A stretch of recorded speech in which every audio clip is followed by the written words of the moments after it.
네, 안녕하세요. 매일 아침 빠르게 만나는 미국 주식과 테슬라 소식 아트론 TV입니다.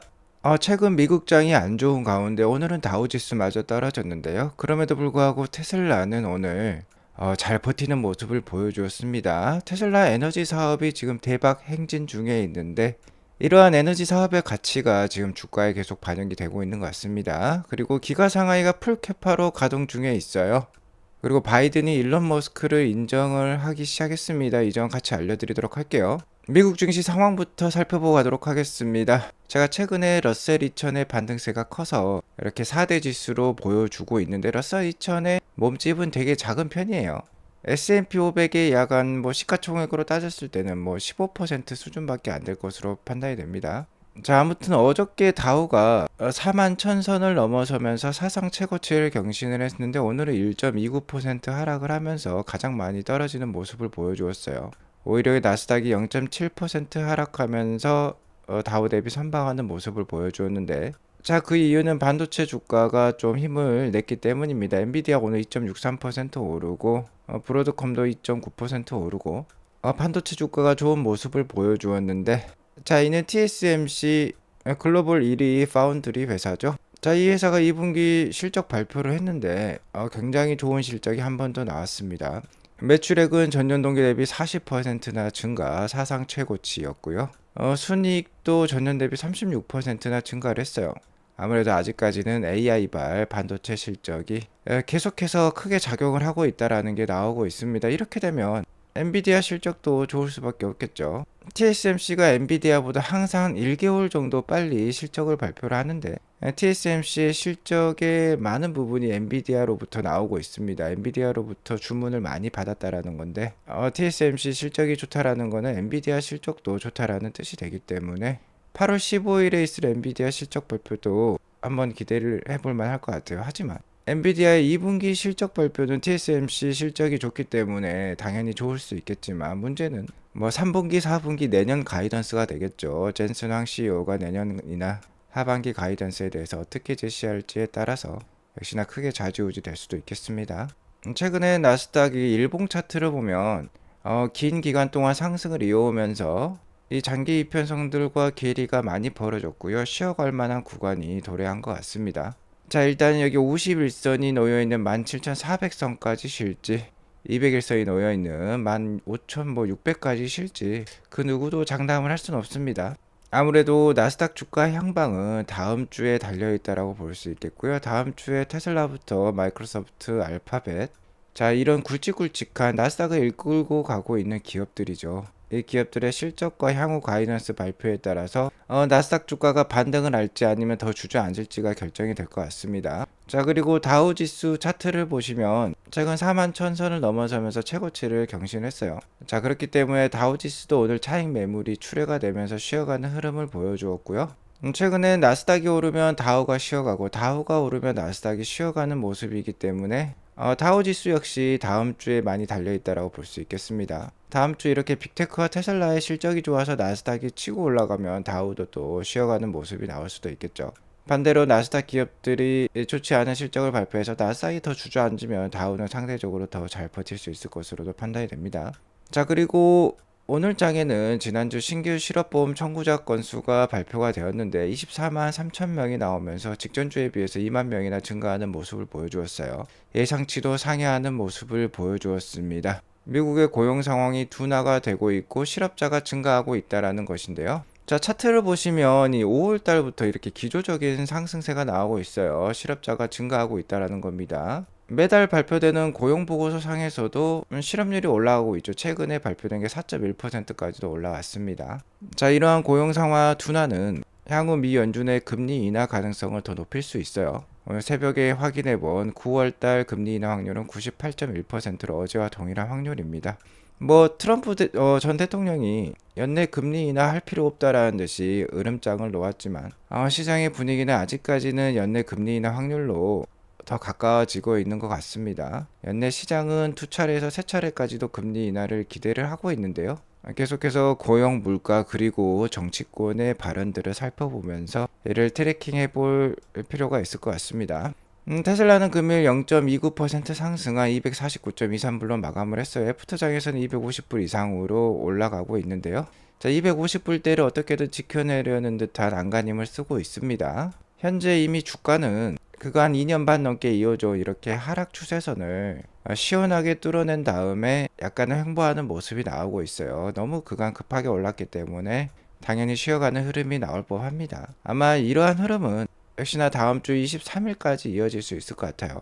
테슬라 2분기 실적 발표에 따라서 주가의 방향성이 정해질 것 같습니다. 일단은 실적은 잘 나올 것으로 생각이 들어요. 하지만 중요한 건 역시 일론 머스크의 발언이 되겠죠. 향후 가이던스, 향후 계획 같은 게 될 것 같은데 이것에 따라서 주가가 크게 좌지우지 될 수 있겠습니다. 일단 2분기 실적에 대해서는 긍정적으로 저 역시 바라보고 있어요. 2분기 인도량도 잘 나왔고 현재 2분기 EPS 기관들의 컨센서스가 생각보다 높진 않아요. 2분기 인도량 발표 전에도 0.58불이었는데 자, 어제까지는 0.6불까지 올라왔다가 오늘 새벽에 확인해 본 결과 0.62불까지 올라오긴 했어요. 어쨌든 기관들이 컨센서스를 이렇게 소폭이라도 올리고 있다라는 거는 실적이 잘 나올 것을 예상하고 있는 것이죠. 대부분 테슬라 인플루언서 분들이 0.6불은 쉽게 넘길 것으로 예상을 하고 있습니다. 많게 봤을 때는 0.7불 이상도 기대를 하고 있어요. 자, 역시나 그 이유는 ESS 메가팩 실적이 지금 대박 행진을 이어가고 있기 때문이죠. 2분기 인도량이 44만 4천 대까지 나오면서 기관들의 컨센서스를 6천 대를 상회를 했고 대부분의 인플루언서들은 42만 대까지 보고 있었는데 이를 훌쩍 뛰어넘는 숫자가 나왔어요. 이것도 긍정적이지만 역시나 대박인 것은 전분기 대비 130%나 그러니까 두 배도 훌쩍 넘게 상승한 이 ESS 메가팩 실적 덕분입니다. 자, 얼마나 메가팩 실적을 이번 2분기에 인식할지는 저 역시 확실치는 않습니다만 충분히 많이 인식할 수 있기 때문에 어닝 서프라이즈가 충분히 나올 가능성이 높아요. 자, 여기에 더불어서 오늘 주가가 상당히 그러니까 미국 증시 전반적으로 안 좋았지만 테슬라가 잘 버틸 수 있었던 원인은 메가팩 사업이 대박 행진을 하고 있기 때문입니다. 오늘 테슬라가 오피셜하게 15.3기가와트시의 대규모 메가팩 계약을 체결했다라고 발표를 했어요. 미국의 청정 에너지 회사인 인터섹트 파워와 계약을 했다라고 합니다. 인터섹트 파워는 베스 프로젝트를 하고 있는데요. 베스가 간단해요. 배터리 에너지 저장 장치 사업이라고 보시면 됩니다. ESS, 테슬라가 만들고 있는 메가팩이 바로 ESS죠. 자, 그러니까 인터섹트 파워는 캘리포니아와 텍사스 위주로 해가지고요. 태양광 에너지를 생산하고 이 배터리 메가팩에 저장을 했다가 테슬라의 오토비더와 같은 소프트웨어를 통해서 에너지를 공급하고 있는 회사라고 보시면 됩니다. 이 회사가 자, 이미 테슬라는 2.4기가와트시의 계약을 가지고 설비를 설치하고 운영 중에 있는데 추가적으로 15.3기가와트시를 테슬라와 더 함께 진행하기로 계약을 한 것입니다. 자, 15.3기가와트시의 가치는 30억 달러가 넘을 예정이에요. 2030년까지 테슬라와 함께 이를 설치하게 될 예정인데 30억 달러. 자, 우리 돈 무려 4조 원이 넘는 대규모 계약이죠. 자, 단일 규모로는 최대 규모의 계약이라고 보시면 되겠습니다. 레스럭 공장의 연간 캐파가 풀 캐파로 돌렸을 때가 40기가와트시고요. 레스럭 공장이 분기에 약 한 4기가와트시 정도 메가팩을 설치를 해왔는데 자, 15.3기가와트시면 정말 엄청난 용량이라는 거 확인을 할 수 있죠.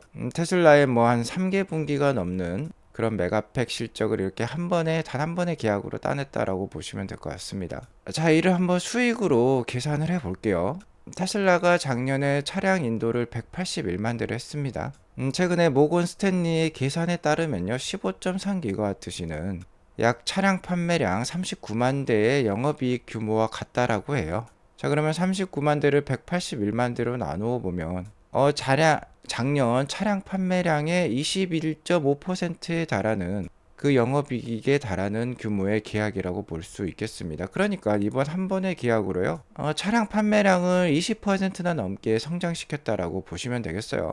자, 매 분기 이렇게 차량 인도량이 발표가 되는데 1만 대, 2만 대 차이에 웃고 울고 넘어가고 있는데 단 한 번의 수주로 21.5%에 해당하는 차량 판매량을 기록을 했다라는 것입니다. 그러니까 일론 머스크도 자, 이렇게 15기가와트시나 메가팩 계약을 체결했다는데 축하의 이미지를 이렇게 트윗에 올리고 있죠.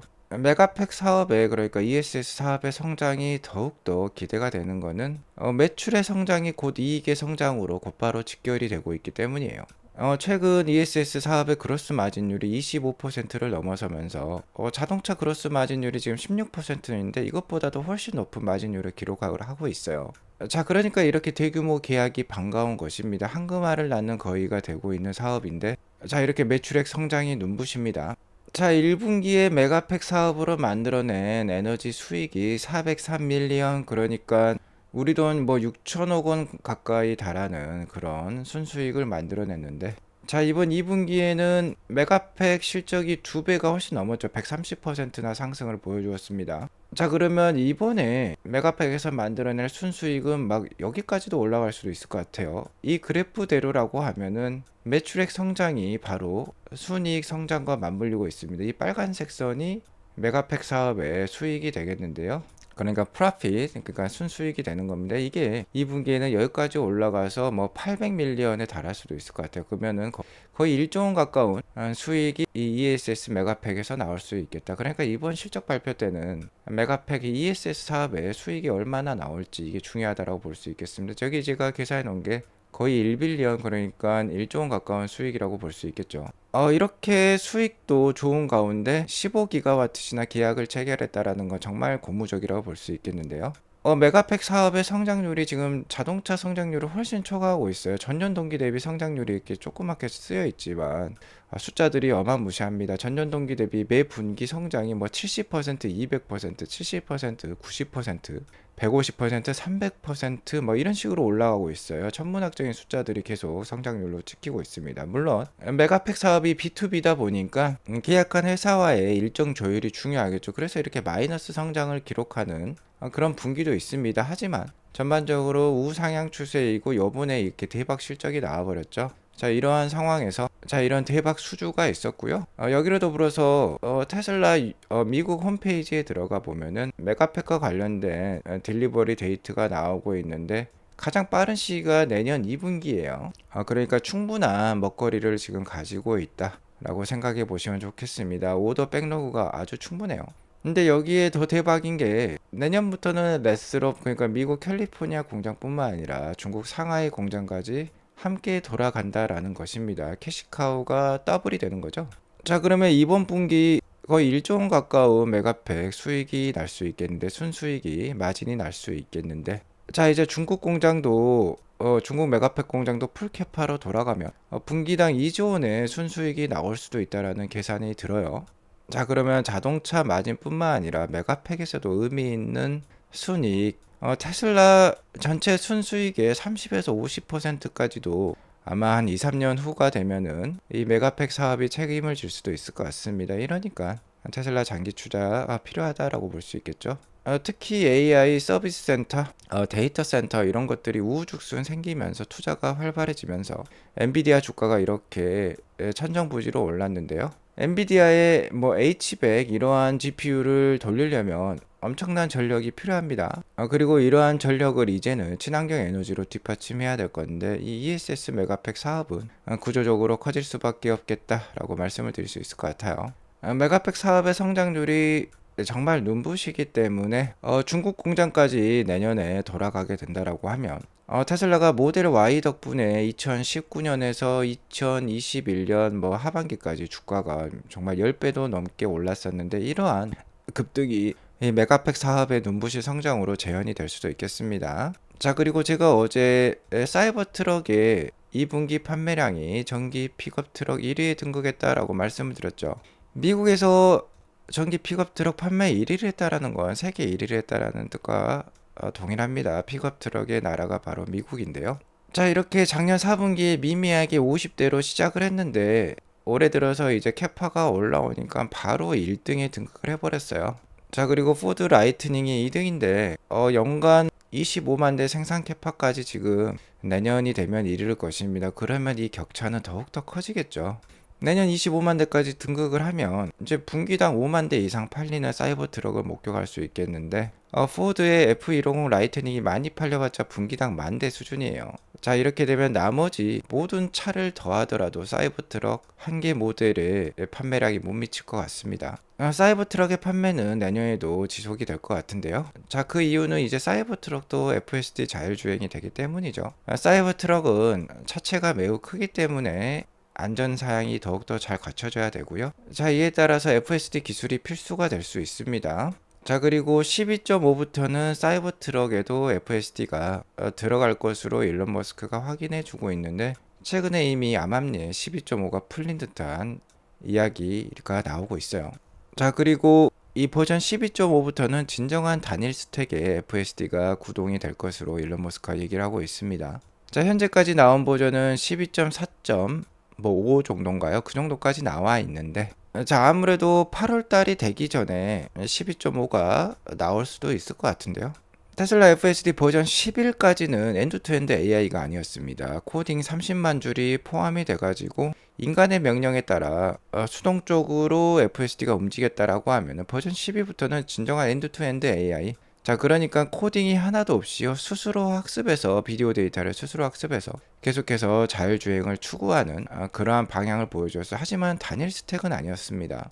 고속도로 주행용과 도심 주행용이 나눠져 있었어요. 이거는 어느 정도 효율성이 떨어진다라고 볼 수 있겠죠. 하나의 하드웨어를 가지고 뭔가 두 가지 소프트웨어를 운영하는 비효율성이 있었습니다. 자, 하지만 이를 하나로 통합을 해서 이제 진정한 AI 자율주행이 될 것이 바로 FSD 버전 12.5라고 해요. 그렇기 때문에 자, 이게 사이버트럭에도 이제 채택이 되는 것이죠. 사이버트럭에 FSD가 들어가게 되면 상품성이 훨씬 더 탁월해지면서 이 격차가 더욱더 커질 것으로 판단이 됩니다. 자, 그렇기 때문에 테슬라의 미래는 정말 밝다라고 말씀을 드릴 수 있겠고요. 자, 어제 조 바이든 미국 대통령이 뭔가 심각한 트윗을 하나 올렸어요. X를 하나 올렸는데 I'm sick이라고 합니다. 자, 아프다는 거죠. 자, 이는 누구나 다 알고 있는 사항입니다. 이번 대선 후보 토론에서도 트럼프에게 참패하면서 아픈 모습을 보여주었었죠. 자, 하지만 이 I'm sick이라는 X의 그 달린 탈의 글을 보면은 안타까움을 금할 수가 없어요. 여기 보시면은 I'm sick 다음에 이제 연결이 되는 문장이었던 것입니다. I'm sick of Elon Musk and his rich buddies trying to buy this election. And if you agree, pitch in here 이라는 표현을 썼는데요. 자, 자기가 아프다라는 뜻이 아니었어요. 자, I'm sick of 하면은 나는 정말 뭐 지쳤다, 마음이 상했다, 뭐 이런 뜻이 되겠죠. 피곤하다라는 뜻이 됩니다. 무엇 때문에 피곤하냐, 무엇 때문에 아프냐. 그건 바로 일론 머스크와 그의 부자 친구들이 이번 대선을 돈으로 매수하려고 하고 있다라고 표현을 하고 있어. 그러니까 좀 아프다라는 건데요. 자, 이에 동의하면 자신에게 도네이트 뭐 기부를 하라는 듯이 얘기를 하고 있습니다. 자, 바이든 대통령이 얼마나 일론 머스크를 싫어하는지 극명하게 보여주는 그런 문자라고 볼 수 있겠어요. 또 반대로 생각해 보면 일론 머스크에 대한 경계감을 굉장히 강력하게 표현을 한 거죠. 무려 이 X를 1.7억 명이나 봤다라고 합니다. 일론 머스크가 얼마나 강력한 인물인지 다시 한번 보여주고 있어. 그러니까 트럼프가 더 아낄 수밖에 없겠죠. 정말 이제 바이든 대통령 올 때까지 온 것 같습니다. 이러한 표현까지 꼭 썼어야만 했을까요? 저는 이러한 문장에 더욱더 안 좋게 영향을 미칠 것 같은 느낌이 듭니다. 이런 뭐 상대방에 대한 비방이라든지 분열을 조장하는 X보다는요, 좀 더 자신의 실력과 정책으로 승부할 필요가 있어 보이네요. 자, 아무튼 그러나 저러나 테슬라는 잘하고 있습니다. 테슬라 기가 상하이가 작년 10월 달 정도에 모델 3 업그레이드 과정을 거쳤죠. 그러면서 자, 이제는 캐파가 95만 대까지 연간 캐파가 증가를 했는데 현재 이 풀 캐파로 가동 중에 있다라고 합니다. 모델 3가 그만큼 잘 팔리고 있다는 뜻이 되겠죠. 자, 그리고 자동화율 달성률이 95%나 된다라고 해요. 용접 부분은 100% 자동화 되었다라고 하는데, 여기에 내년에 테슬라의 옵티머스 로봇까지 배치가 된다라고 하면은 이제 정말 100% 자동화 공장이 되겠죠. 최근 나스닥의 모습을 보면 미국 증시가 전반적으로 쉬어가려는 듯한 모습이 나오고 있습니다. 이렇게 좀 고점에서 거래량이 크게 터졌고요. 지금 주가가 떨어지고 있어요. 미국 증시 하락에 대해서 어느 정도 대비가 필요한 순간인데, 자, 그럼에도 불구하고 테슬라는 잘하고 있습니다. 다음 주에 반전의 계기를 나스닥 반전의 계기를 테슬라가 마련해낼지 한번 지켜볼 필요가 있겠어요. 오늘 이것으로 방송을 마치도록 하겠고요. 오늘 방송이 도움이 되었다면 구독과 좋아요 알람 설정 꼭 눌러주세요. 행복한 하루 되시기 바라겠습니다. 감사합니다.